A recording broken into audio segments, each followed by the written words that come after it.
came at her a little bit too hot. Yeah, and like that play again from Valley, it was the right idea, but really just too much weight on that pass. And one of the things that the strikers have to be aware of when they're playing with their backs to goal, really when they're trying to link up with other players, they just have to take the pace off the ball and put it into space. And that one was almost too hard, 2 feet. You got to take some of the pace off the ball. Jessie McPherson moving it forward as she checks into the game. And there are 2 players that I think are going to be influential to that program for a long time to come. Amit Batra. Quigley. Get some pressure from behind, so Hannah Fleet came back and perhaps saved a chance. Lots of room now for Emily Fleming. Fleming. That's it, Haley. 1v1 against Haley Gates. Well done, Haley. Closes the gate. Now Spicer toward the middle.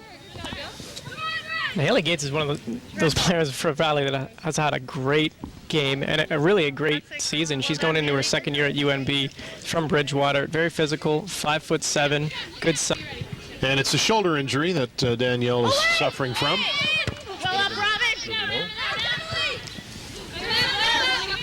Done for the summer, as she says, unfortunately. There's Fleming.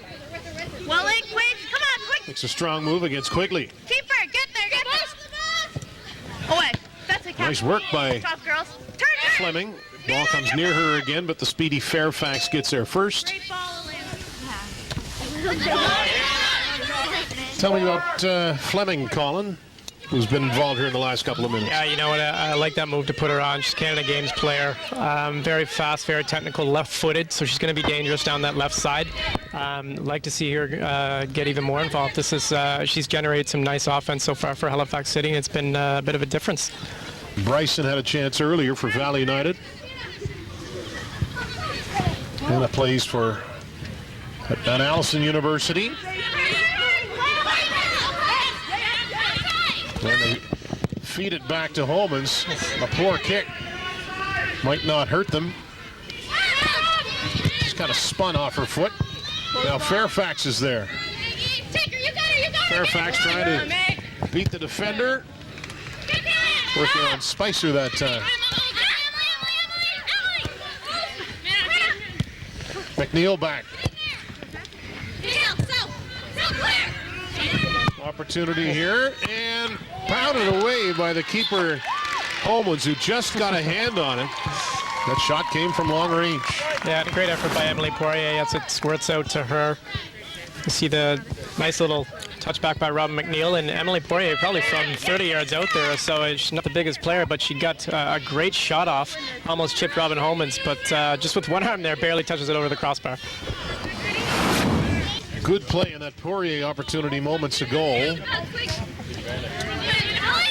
Fairfax. Valley coming close a couple of times, perhaps here again. Noseworthy Smith. Nothing coming of it that time. Quigley pushing.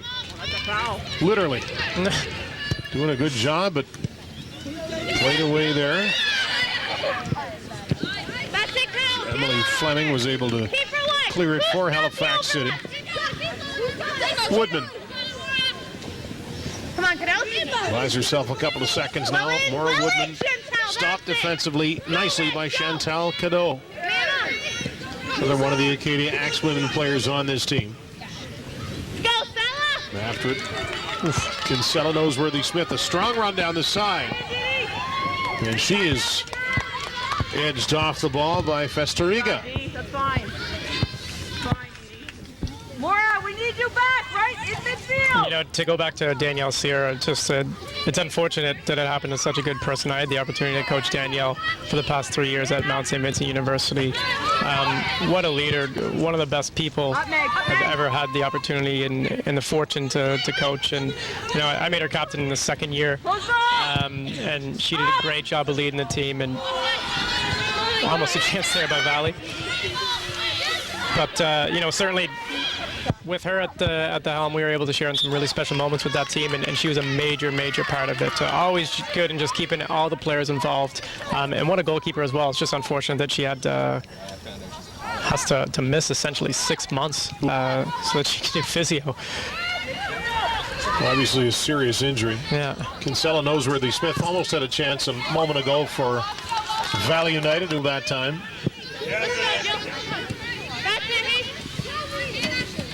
You know, it's a great story with Robin Holmans in terms of how she came in. You know, Danielle Sear was their only goalkeeper to start the season, but with her injury, Robin Holmans was playing Division II for Dumbrock at the time, and perfectly happy. But I think she probably felt some nostalgia, and just where she's had some great moments with this Halifax City Premier team, felt there was some onus on her to help the team out, and just came in and done a very good job. Fleming trying to get to it before it rolls out of play and can't. We'll go to side. Thanks, Dan. And at this.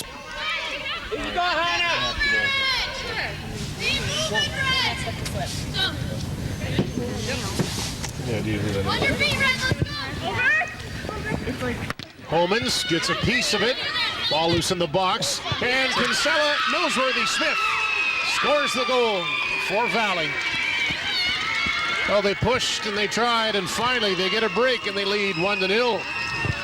That's going to be her third goal this year, but a nice ball in by Robin McNeil, and it's just a tough one to deal with for Robin Holmans, and it comes out in just great athleticism to see her move her hips around like that and still put it in the corner of the net with enough power to get by Robin Holmans.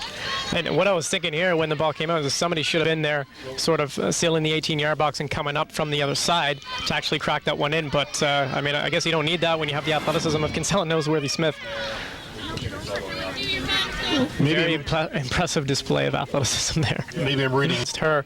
It's tough as an attacker to, when the ball is dead, actually go ahead and try and beat somebody because the defender's feet are already set and they're on their toes, they're ready to move. Corner kick from Robin McNeil. Valley trying to settle it and get an opportunity.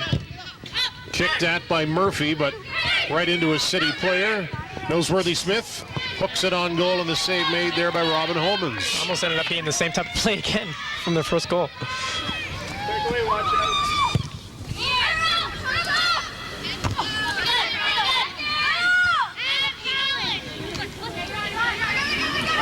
Mariah Wright there for City as they move it up. Ferguson cannot get there. Really just they got to start to get some confidence going, stop this culture of losing and make excuses for why they lost, and really just start putting the ball in the net. They got to find a way to do it. Yeah, he did touch on that with both of us, didn't he? Yes, Speaking he did. of Yeah. almost trying to learn how to win and not being satisfied with putting a good effort in. Lena Langell now for City, crosses. Loose ball after it was McParlin, but she couldn't get there.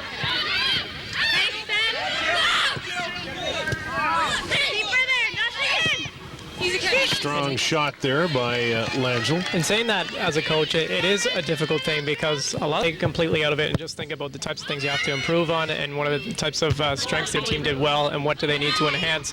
But what he found was that every time they lost, his team was coming up with just great excuses of why they lost instead of really thinking, guys, this is just simply not acceptable. And that could have been that was a really play. tricky goal. I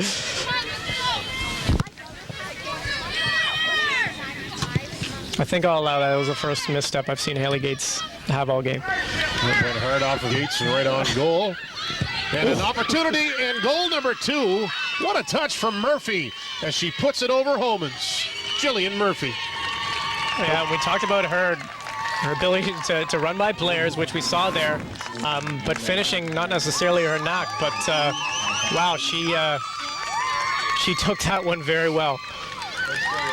Just a great job at getting in front there and allowing the ball to dip just over Robin Holmans and just under the crossbar, and now certainly that's a great lead for Valley to have. Hannah Landry kind of got caught in no man's land there. Yeah. I'm not sure she was aware that Jillian Murphy was behind her there. Fairfax, she's must be pretty fit. She's run hard since the opening kick of this game. That's certainly one of her strengths. She's athletic, fit, good touch. I mean, there's no real weaknesses in her game. Larissa White playing it forward. Fleming back to pick it up for City. Kick toward the corner. Larissa White trying to get to it. Can't do it. But yeah, to answer your question, absolutely every player on this field knows what's going on. Actually, yeah, I have heard some players say to you before games, be kind to me. Yeah, you know? I know. Don't say And I anything don't mean. think I'm that mean, actually. Oh, you never are. You never are. Noseworthy Smith playing it through. Murphy. Play defensively to kick it away from her. Tackled by the City player, Johnstone, I believe. Yep. She's shaken up. That's one thing you really don't want to see if you're Coach Alan Rutledge. Just LJ's been great all game. You know, she's been great all season. Probably been the MVP for Halifax City so far this season, and that's been told to me by a number of different people close to the City team. You know, certainly as their leader, as their captain, you don't want to see her go down and stay down. So it's nice to see that she got up there. That was a post-game interview. 4 minutes of added time, as you see, as Johnstone gets back to her feet. Bit more and try and link up a little bit more and just use their interplay and their skill to get some results tonight, because they really didn't generate a whole ton of chances. On the flip side, Valley's got to be very happy with the way they played. That, you know, especially just based on the simple fact that they were able to generate so many offensive chances. City looking for a late chance here. Emily Fleming. Cracker there off ahead and off the bar, and that stop easily made by Wood. What a good effort that time by Emily Fleming. Yeah, we mentioned she's left-footed, but wow, that was an impressive crossover. And Lena Langell almost just reacted, and it just went off her body, and she was almost in a good position to put it in, but no such luck.